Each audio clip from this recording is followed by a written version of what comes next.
Hello and welcome to another episode of the PowerDrift Podcast. Today I have a question that you guys have asked me, and it's a question with a difficult answer.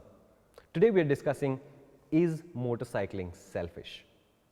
Before we go ahead, subscribe, bell notification icon, thumbs up, and please do share this video with your friends, especially ones who are having the same crisis that you who asked us this question is having.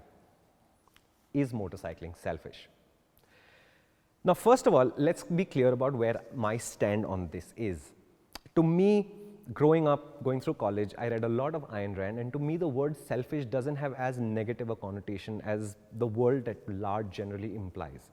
And that's because I take the word selfish to mean it's important to me, I want to do this, but I don't ever want to do this at the expense of somebody else's comfort or intentions. To me, selfish is not about mine instead of yours. It's mine is important, and I'm going to focus on that, and I'm going to ignore you until we cross boundaries. And if we cross boundaries, then we'll work something out, right? And motorcycling, being a largely solitary sport, can appear selfish, right? Because let's say you're married, husband, wife, and kid, and you want to spend 8 or 10 lakh rupees buying your first big bike or second big bike or third big bike. Obviously, you're committing a lot of money to a pursuit that is going to be yours and yours only, and it's really difficult to share motorcycling, right? I mean, we get questions about, I'd like to go touring with my partner, we'd like to have luggage on the motorcycle, we have 3 lakhs or 4 lakh rupees, what do I do? And honestly, the answer is you can't do much today as the motorcycles are.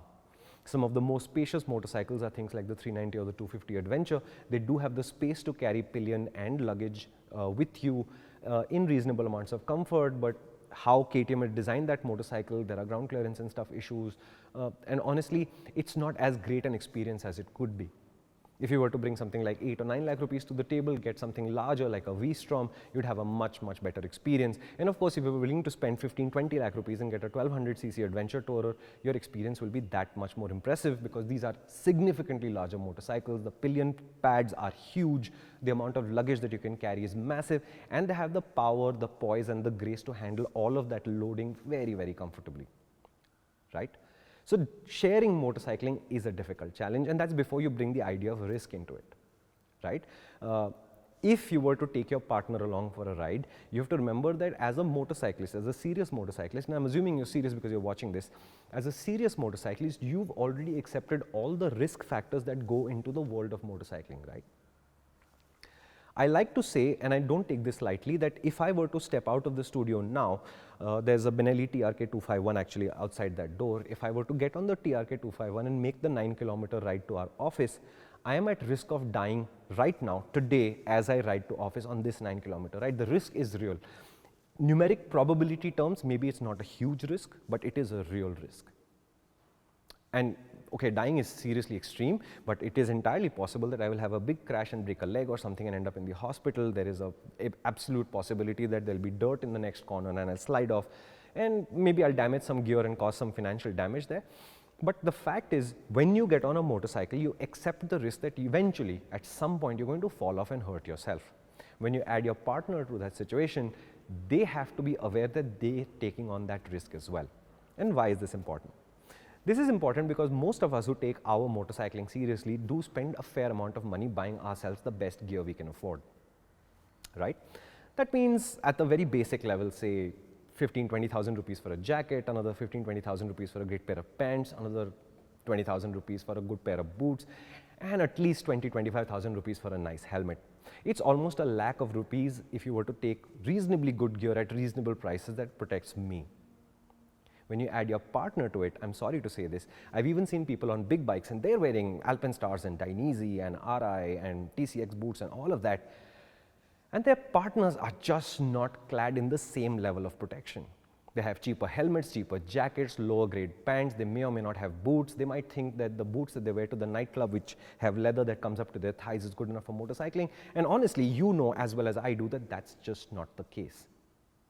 And since you are in control of the motorcycle when the crash happens, your ability to react to what's going to happen next is a little bit better than theirs because they are literally a passenger, literally and figuratively.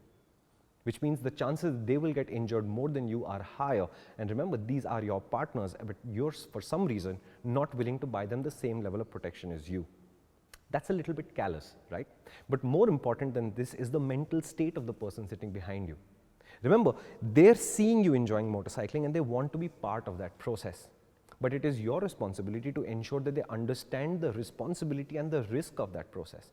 Most of us will brief the pillion, right? We'll tell them, don't put your feet down until I tell you to. We'll stop whenever you need to. You look over this shoulder and you don't move your body too much. We'll give them the basic briefing.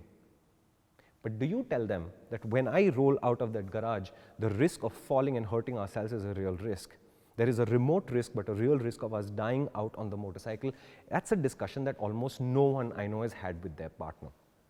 Now, when my wife was around, I was lucky enough for her to accept this risk natively, and for many, many years, we rode together to office and back because we worked in the same office.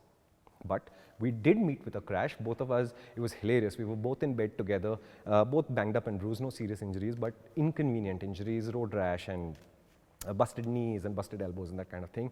But it was very cute. It was very romantic in some ways that me and my wife were in bed for about 2 weeks, unable to move. The maid would come and make the khana, and then we sort of hobble in for lunch and hobble back to bed. It was cute in its own way, and it was happy because she knew that this was a risk that we were taking, and as far as possible, she brought as good gear as I did, right? But at that point, Aarti refused to wear riding pants because she liked to wear salwar kameezes to her office. So the day that we crashed, she had no knee protection, and therefore her knee injuries was more severe than mine. But my only saving grace in this is that I told her that this is the risk she was taking, and she accepted that this was a risk she was happy to take. I was happy to accept that my partner is a functioning adult. My job was to give her a full set of information, and then it was her call to decide what to do with that information. And in this case, she decided, if I'm wearing jeans to the office and you're willing to give me knee protectors, which I was, then I'm willing to wear those knee protectors, but I'm certainly not wearing Joe Rocket alter egos and going to office looking like you, with you, and then changing in the office. She thought it was too inconvenient for her. But how many people have gone through the process of informing the partner that this is the risk of motorcycling? That's one side of why motorcycling is hard to share. The second thing, there's a book by Alan Noren called Storm. Read it if you can. It's a little depressing, but it's about a couple who are not in the best of mental states when they get on this motorcycle ride, and it's a motorcycle ride through bad weather and stuff. But the book focuses on the relationship between these two characters, because sitting that close to each other on a motorcycle, going through the world that intimately, is not always a great idea for couples. In the sense that if you're absolutely on the same wavelength and you get along like a house on fire and they enjoy motorcycling and speed as much as you do, it's potentially an absolutely life-changing experience. But people who achieve that level of sync, in my experience, are relatively few, and motorcycling at that kind of close quarters can cause friction. Okay, so fundamentally, motorcycling is difficult to share. Okay, let's say you're lucky enough to have a partner who enjoys motorcycling as well as you do. The most couples that I know who love this part of the activity actually end up having 2 motorcycles, one for the wife, one for the husband, and they go for rides together. And to me, that is absolutely fantastic. At the racetrack, at the school, we've had husband-wife couples show up for school. Sometimes the husband has been a regular. They've done 3-4 track days with us before the wife starts showing up. And then the wife's done her lessons, and the wife may not return to the track so much, but the wife and husband after that have done lots of touring rides together because her skill levels are up, his skill levels were already at a high level, and together they have some very nice touring. And remember, when you bring 2 motorcycles to the table, it's easy to share because there's more space for your stuff. There's 2 motorcycles to put the tools in, the clothes in, and all of the drama that happens when couples are packing together. All of that has 2 motorcycles to spread itself over, and it's just a more pleasant experience like that. So the fundamental question that we still haven't answered is motorcycling selfish? I think it is, but I would like to ask you this: is motorcycling being selfish such a bad thing? Right? Leave me a comment. Let me know what you think, because this is honestly a discussion in my opinion, and yours doesn't really have to match. When you leave home every morning to go to college or to work, in theory, you are going away from your family, from your parents or your partner, as the case may be. And in that sense, I could say that going to college or going to work is a selfish activity as well, because you're taking yourself away from the family, you're taking yourself away from your partner. But none of us actually think that college is optional. I know many of you think college should be optional, but many of us firmly understand that as society is today, college or work, these are both not optional activities, and we accept it into our lives as such, right? I'm saying motorcycling to me is the same. It's just as important, it's just as critical, it is just as important to how I live my life, so that if it is selfish, it does not make it optional, right? Now, when I said selfish in the beginning, I did say that to me, selfish is not about me taking away from you. It's about me wanting to achieve certain things on my own. And to me, even once you're married, you have a couple, you have a girlfriend, you have parents, whatever your situation is, in each cases, you are still an individual human being, and you still need to be able to do certain things by yourself at your pace, on your time, because you need it for your mental satisfaction, for the experience of living itself. Right? I know a lot of you ask us these questions saying, how do I convince my parents to let me buy a motorcycle? And honestly, it's a matter of convincing your parents, and we've dealt with this before, that this activity is so important for you that this has to be part of your life. It is not optional in your head, although it is clearly both optional and risky in theirs. In the very same way, if you're married, you want to buy a 8 lakh rupee big bike for yourself, I see nothing wrong with it. But if this 8 lakh rupee sum is coming from your child's future education fund, if it is coming from your wife's plan to redo the house, then obviously you have a conflict point. And to me, that just means you have to save a little bit longer and show her that this is my fund for my bike, which I have taken care to ensure doesn't infringe on all of the other responsibilities you carry as a person in society, whether that's a responsibility to your parents, to your partner, to your children, to your pets, whoever it is. This responsibility will be taken care of. This is money aside from that I have kept aside for my hobby. And I would say, be gracious. Extend to your partner, whether they're earning or not, the actual same benefit, ideally at the same monetary level if you can afford it. Which means if I take away 8 lakh rupees from the family's finances to buy my motorcycle, your partner should also be able to access that kind of money to do something that they are happy to do. To me, that does not make motorcycling selfish, it makes motorcycling enabling, because now both of you are able to do an individual project which you have funds for, time for, and obviously an inclination for yourself, for your mental satisfaction, for your mental health, to improve the quality of your life. In my case, I've always said that there's always a bike fund running. No matter how much money I have or don't, there will always be some amount of money every month that will be set aside to buy the next motorcycle, because I believe that the perfect garage is always one motorcycle short. There's always space for one more motorcycle in my garage. But today I'm not married, but back in the day when I was, the bike fund was running, and in fact the street triple, my first big bike, happened because I had a bike fund running. Right? We were on the way back from the hospital. Aarti had just been dialyzed. She was not feeling the greatest that day, but we were passing the Triumph shop, and she said, "Is that the shop where you were talking about that bike from?" I said, "Yeah," and we went and looked at the motorcycle. And we sat down on the sofa while I think the HDFC guy was working out the calculations and stuff. And she says, "So how much money do you have in your bike fund?" So I said, I think 1.8 lakh rupees or 2 lakh rupees or something like that. And she's like, "And what were you planning to put as the down payment?" And I remember telling her it was 3 lakh rupees. And she said, "Hey, look, when will you have 3 lakh rupees?" And I said, "At the rate we are going, maybe in another 3 months from now." And she said, "And do you know how much EMI you're going to afford?" I said, "Yes." And she said, "Listen, we'll cover the 1 lakh rupees and let's get the motorcycle done now rather than wait for 3 months, because I don't see it as worth it, because you're clearly into motorcycles. And this 3 months of trying to save that extra 1 lakh rupees is going to eat away at you. I'd rather have you happy and motorcycled than saving for 3 more months and getting to the same place, which is to have that motorcycle in the house." Right?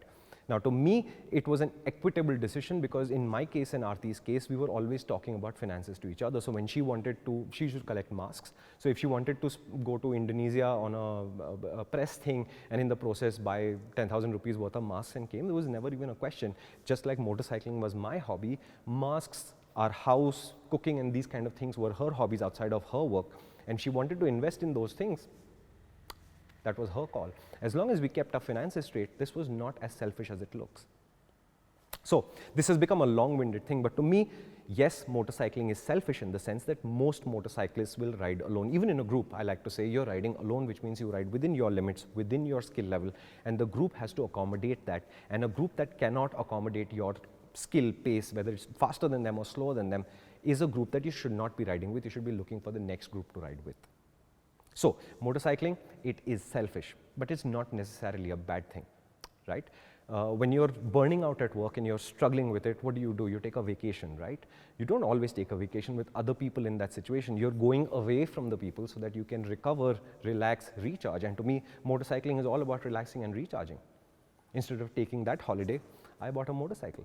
I spent the money on the holiday, I came back, and then that money is gone, but the motorcycle is still here. So motorcycling, yes, it is selfish. Is it difficult to share? Yes, it is difficult to share.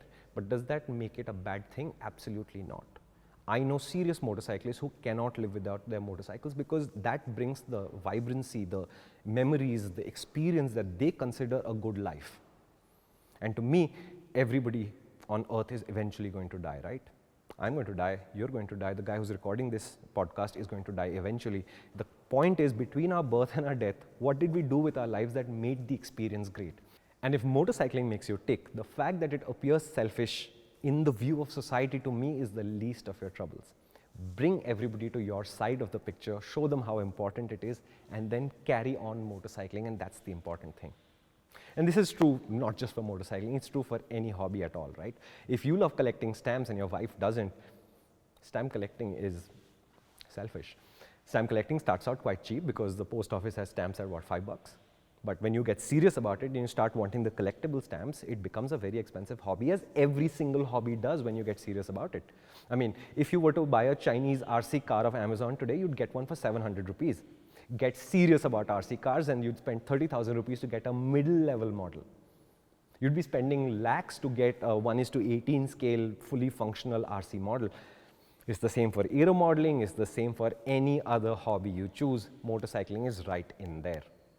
But you can't ride your RC car to work no matter how much money you spend. You can't sit in an aero model you built, although you can fly it. Motorcycles, they do all of those things. They do all the fun things. They'll also take you to work or college.